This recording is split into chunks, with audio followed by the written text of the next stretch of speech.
Yo les amis, c'est Baikill. Alors aujourd'hui, petite vidéo rentrée achat. On a du Vinted et on a un autre site, mais je sais pas ce que c'est exactement le site. Je crois que c'est eBay peut-être. Parce que c'est Romu en fait qui m'a trouvé une cartouche, une petite cartouche MVS d'un jeu que je précie énormément. Et il me l'a trouvé à 80 balles de jeu, donc c'est vraiment pas cher du tout. Bon, tu vas voir après le générique, il y a que quelques petites modifs à faire sur ce jeu-là. Mais je t'explique tout ça juste après le générique.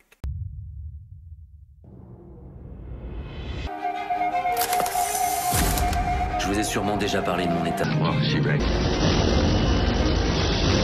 Conspiracy theory. Selon la légende, un corbeau peut ramener une âme du royaume des morts pour se faire justice. Si tu bouges, t'es mort. Je suis mort.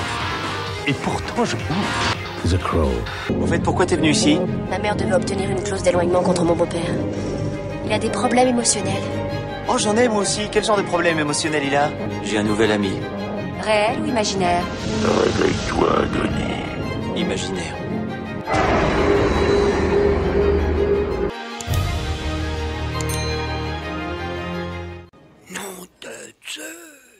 Et re les amis, donc aujourd'hui on va commencer déjà par la rentrée Vinted.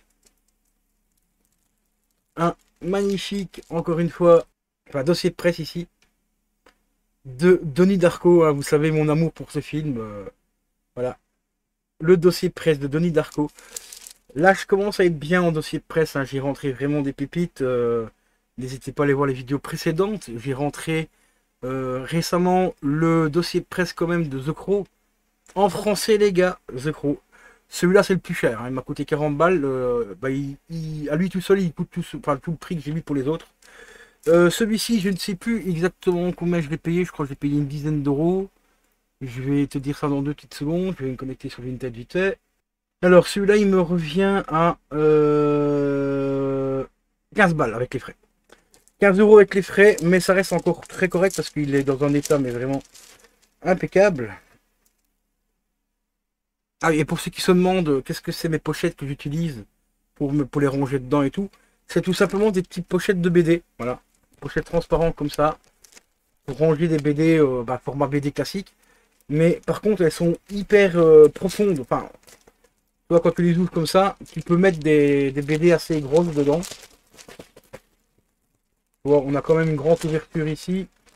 On a un petit truc refermable ici au-dessus. Pour ceux qui connaissent un petit peu, par exemple, l'intégrale de Luke Cage, donc la bande dessinée du frère, du fils de Stephen King, donc John Hill, il a sorti l'intégrale de Luke Cage, qui est un livre à peu près haut comme ça, mais d'une épaisseur comme ça, comme un dictionnaire. Et ben ça rentre nickel dans cette pochette là. Si vous en voulez, il y en a à tous les prix, donc je ne vais pas te mettre forcément un lien parce que ça change un petit peu tout le temps. Mais vous regardez tout simplement sur eBay, il y a moyen de trouver ça. Les miennes, je les ai payées 10 euros les 100. Non, les 25, pardon. Mais il y en avait à 10 euros les 100. Mais j'ai été voir un petit peu les avis clients et tout. Le papier ici est fort fin. Le truc refermable, tu le fermes 2 fois, ça se ferme plus. Enfin, ça colle plus du tout. Donc j'ai préféré payer un peu plus cher et avoir quelque chose de quali. Parce que ça, à la base, je les avais achetés pour mettre mes BD de La Tour Sombre et du Fléau dedans. Eh ben, je suis absolument pas déçu. En plus, c'est une petite boutique indépendante, donc éventuellement, si j'y pense, dans le montage, je vous mettrai le lien où j'ai acheté celle-là.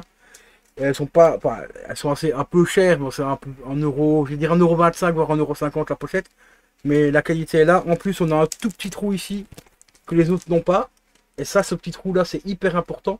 C'est pour tout simplement que ta BD respire et qu'elle ne prenne pas l'humidité et elle pourrisse dans le plastique, tout simplement. Et ça, c'est plutôt utile. Donc voilà ce que j'utilise pour le moment pour tout ce qui est mes BD de The Crow aussi, les BD de Stephen King, donc La Tour Sombre, Le Fléau, tout ça. Et je m'en sers aussi maintenant pour mettre les dossiers de presse. Donc le petit dernier, le Donnie Darko. Alors là, c'est une grosse pépite. Comme tu vois, il est dans un état mais vraiment hyper propre. Un petit peu usé ici. Voilà, tu vois, vraiment un tout petit peu. Et ça, le vendeur l'a mis en avant. Mais franchement, il n'est pas corné, il n'y a pas de pliures, de grosses pliures, de déchirures ou quoi. Il est vraiment en état impeccable. Alors un kit presse, enfin dossier de presse, parce que kit presse et dossier de presse, c'est pas tout à fait la même chose. Un dossier de presse, c'est vraiment toutes les informations du film. On a des infos sur le réalisateur, les acteurs, aussi le synopsis du film, on a la date de sortie, enfin on a plein de choses. Alors qu'un kit presse, tu peux y avoir des petits morceaux de pellicule dedans, en forme de diapo. Tu peux avoir de temps en temps des petits goodies. À l'époque j'en avais un qu'un ami m'avait offert.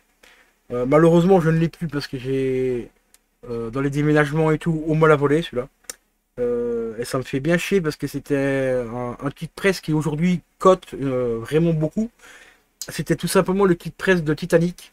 Et dedans, en fait, on avait dans un petit plastique plexiglas, on avait un morceau de la pellicule du film d'origine, plus des petites diapos avec des rushs, en fait, des pellicules quand ils ont fait le montage. Et on avait des petites diapos comme ça. Et on avait aussi un morceau de bois en fait, et ça c'était un véritable morceau de bois qui provient de la coque du Titanic. Tout ça a été rangé dans un petit coffret avec marqué Titanic, Cameron, machin, la date de sortie et tout. Et à l'intérieur on avait aussi le dossier de presse. Aujourd'hui ce truc là pour le récupérer, j'en ai vu passer un il y a 2 ans sur eBay à 750 €. Voilà, et c'était tout simplement remis le jour où le film est passé au Festival de Cannes. Donc l'année de la sortie du film, je ne me rappelle plus exactement, je crois que c'était 96 je crois, ou 2000, je ne sais plus, enfin bref. Et c'était remis donc aux journalistes qui étaient présents pour l'avant-première de Titanic au Festival de Cannes. Et aussi à certains membres, tous les membres de l'équipe du tournage en hors-séance et tout. Moi ici j'ai un ami qui travaillait à l'époque dans le cinéma pour une grosse école de cinéma en Belgique. Il travaillait comme maquillage d'effets spéciaux et tout. Et il a eu l'opportunité d'être invité en tant que VIP à cette fameuse cérémonie. Et il a reçu donc ce fameux kit presse. Et vu qu'on est devenu assez proche par rapport à nos passions de cinéma et tout, et ben, il m'avait offert ce kit presse là le jour qu'il est parti. Parce que je lui ai donné un conseil qui aujourd'hui a changé sa vie, hein, tout simplement. Et il m'a offert aussi tous les Mad Movies qu'il avait dans sa collection, il y en avait au moins une cinquantaine. Ça malheureusement je les ai plus non plus parce qu'il me les a volés aussi. Merci les amis, hein, toi, tu fais confiance à certaines personnes qui veulent te donner un coup de main pour le déménagement et tout, et au final bah, ils te volent quoi. Donc, voilà. Enfin bref, la partie est terminée. Ça me fait quand même vachement plaisir de rentrer celui-là, parce que là c'est quand même je vais dire le 4e film hyper important où j'ai récupéré donc les dossiers de presse. Le tout premier c'était le dossier de presse de Esprit Rebelle. Ensuite j'ai rentré celui de The Crow forcément. Le Abyss. Alors Abyss je suis un petit peu déçu parce que c'est plus un flyer qu'un dossier de presse, il n'est pas aussi complexe celui-là. Et j'ai bien sûr maintenant le Donnie Darko. Et ça fait extrêmement plaisir. Alors, quelques petites infos par rapport au film Donnie Darko. C'est un film écrit et réalisé par Richard Kelly, qui a également réalisé aussi The Box avec Cameron Diaz, hein, pour ceux qui ont vu The Box. C'est tout simplement une personne qui reçoit une box, elle l'ouvre, il y a un bouton rouge, on propose une somme d'argent assez importante, je crois que dans le film c'est $1 million de dollars je crois. Et si tu appuies sur le bouton, une personne va mourir. Tu ne sais pas qui est la personne. Ça peut être quelqu'un de proche, comme un inconnu. Mais dès que tu appuies sur le bouton, tu reçois $1 million, mais en échange, en contrepartie, il y a quelqu'un qui va mourir. Voilà. Ça, c'est son 2e film. Donc ici, le film est sorti le 30 janvier 2002. Il fait 1h47 minutes. Donc ça se présente comme ceci. Voilà. On a donc le réalisateur ici. Date de sortie, le temps que le film a duré. On a également aussi... sélection officielle en compétition au festival du film fantastique Gérard Darmer en 2002.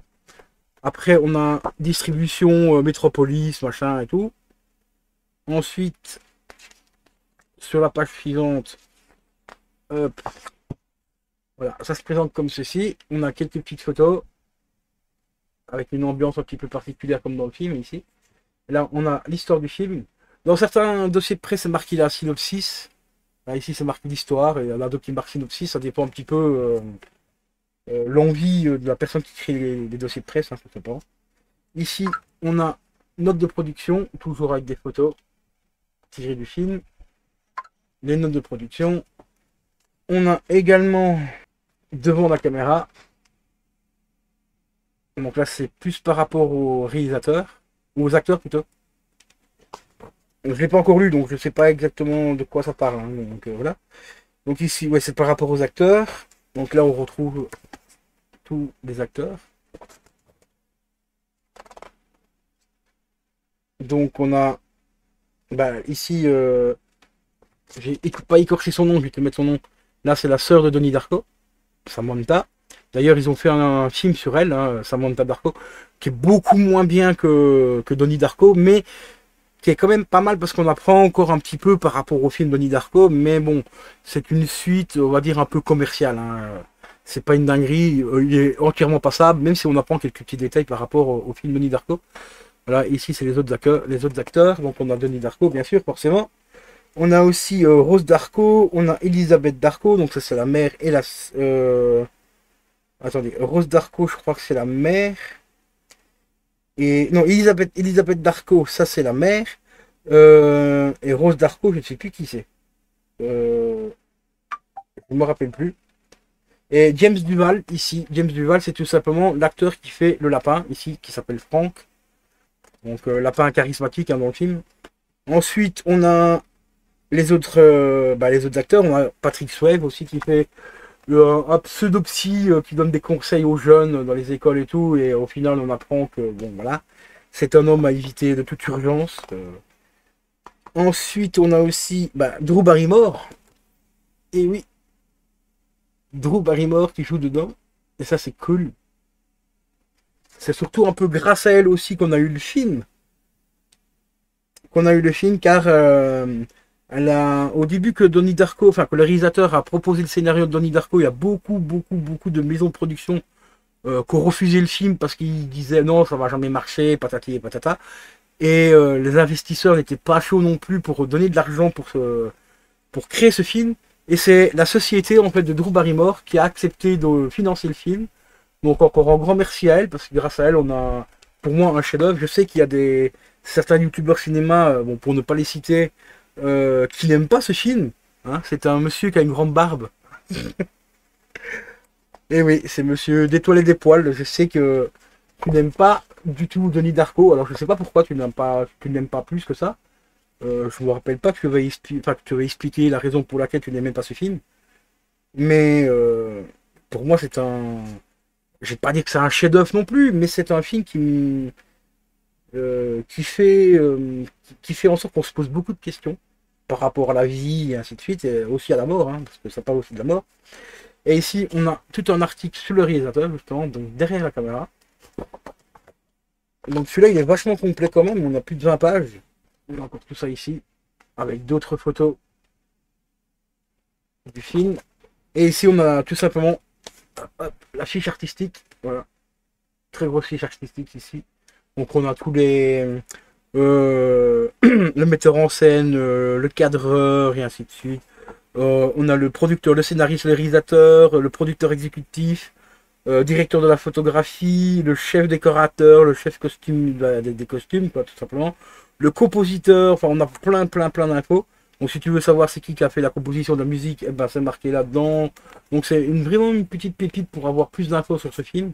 Enfin, pas que ce film-là, il y en a d'autres hein, que je vais rentrer dans quelques temps. Car il y a encore, je vais dire à peu près une petite dizaine que je dois rentrer en dossier de presse. Il y a un kit de presse aussi que je vais essayer d'avoir. J'espère que je l'aurai, qui ne sera pas vendu entre temps. Donc on verra bien ce que ça va donner. Il y a aussi... Allez, je vous donne un petit spoil. Il y a le dossier de presse de Trouble Jeu aussi que je vais rentrer. Donc ça, c'était un film très intéressant que j'avais vu, qui m'avait agréablement surpris à l'époque. Donc c'était un film avec Robert De Niro. Trouble Jeu, franchement, un chef-d'œuvre absolu aussi ce film. Et là, il est en cours d'arrivage et je ne l'ai pas vraiment payé cher du tout. Il me revient à 5 balles celui-là avec les frais d'envoi. Donc ça sera le prochain sur la chaîne que je vais vous présenter. Mais ici, Donnie Darko, je suis très content. C'était le troisième, on va dire, le plus gros dossier presse que je voulais. Donc entre Donnie Darko, celui d'Esprit Rebelle et bien sûr celui du nombre 23 aussi que je voulais absolument. Et les deux autres, on va dire, c'était vraiment si j'avais les moyens de me les prendre. Donc celui de The Crow, parce que bon, c'est quand même 40 balles. Et le Abyss que j'ai payé 20 euros. Bon, Abyss, je t'avoue, j'étais un peu déçu quand je l'ai reçu. Parce qu'il était je m'attendais à avoir un dossier presque plus complet. Bon, bref, maintenant, on va passer à la petite pépite ici que j'ai là. Petite cartouche MVS. C'est tout simplement le Metal Slug X. Voilà, que Romu m'a trouvé. Bon, il me l'a pas offert, hein. Donc pour ceux qui se disent, ouais, il te l'a offert. Non, non. J'ai tout simplement remboursé. Donc il me l'a chopé à 80 euros. Ce qui est franchement pas très cher, hein, parce que le X, il commence à prendre une petite cote aussi, mine de rien. Bon, ici, il y a juste un petit truc, comme tu le vois, qu'il faut que je change. Il va juste falloir que je change la coque de la cartouche, enfin de la carte mère. Voilà. La PCB, quoi, tout simplement. Parce qu'elle est un peu défoncée ici, et un petit peu défoncée là, et un petit coup devant. Bon, après, il faut pas oublier que ce genre de cartouches-là, c'est des cartouches qu'on met dans les bombes d'arcade, hein, normalement. Donc, les forains, bon, bah, ils prennent pas forcément ultra soin de leur matos. Puis ça peut aussi bouger dans le camion et tout, donc s'il les met pas en boîte correctement. Donc ça a du vécu, ça a 30 ans aussi, hein, donc il faut pas quand même oublier que ça a plus de 30 ans. Donc ça fait extrêmement plaisir. Et donc ici, ce qui fait que j'ai le 1 maintenant, avec la boîte de reproduction. Ici, il faudra aussi que je fasse, que je retrouve le mec qui fait les boîtes, enfin les repros. Donc j'ai le 1, j'ai l'interlude, parce que le X, il est sorti entre le 1 et le 2. Et maintenant j'ai mis le Metal Slug 2 aussi avec la boîte et tout, donc maintenant j'ai le X. Donc là j'ai déjà les trois premiers. Je vais essayer de me trouver aussi le 3, le 4, le 5 et le 6. Comme ça bah, j'aurai la collection complète. Alors ici c'est vraiment des achats pure collection. Parce que tu sais que j'ai aussi une cartouche 161 ans en un. Avec le slot consolidé. En plus j'ai l'Unibios et tout, donc je peux mettre vie infinie, enfin, plein de trucs. Changer la région aussi du jeu, donc pour avoir le sang sur Metal Slug ou pas le sang, pas le sang blanc ou sang rouge. Mais ici c'est vraiment achat vraiment pour la collection, parce que j'adore ce jeu. Et si je peux avoir quelque chose qui se rapproche le plus possible de l'original, ben c'est les cartouches ici tout simplement. Parce qu'aujourd'hui un Metal Slug, rien que le 1 pour se le payer en AES. Il faut compter 20K aujourd'hui sur eBay pour le 1. Hein. Je crois que le 2 il tourne autour de 15-20 000 euros, enfin entre 15 et 18 000 je crois aussi. Donc ceux-là 80 balles ça fait déjà mal au cul. Alors à 1000 balles, bon je te laisse deviner quoi. Voilà, donc ça commence à prendre une cote de ouf. Même ceci il commence à coter assez haut quand même. Et ici je viens de voir la date, tiens par exemple. Il date de 99 celui-là. Et tu vois, c'est bien des produits officiels, hein, c'est marqué SNK. Bon, je sais pas si tu vas le voir ici, voilà, on a le SNK ici. MVS, SNK, donc c'est bien des produits officiels.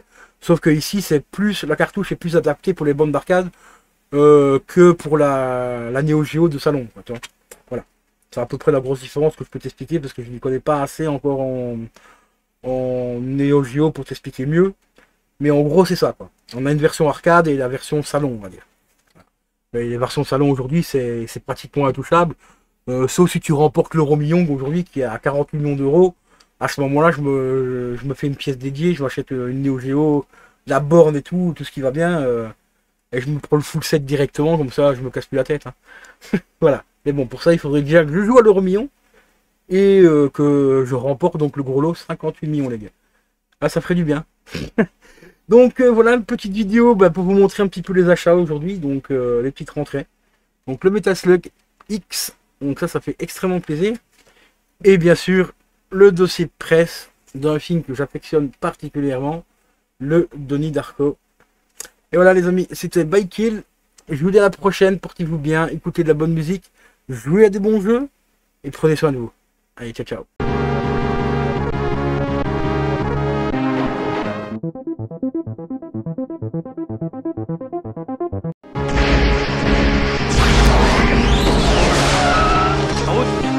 Là où on va, on n'a pas besoin de route.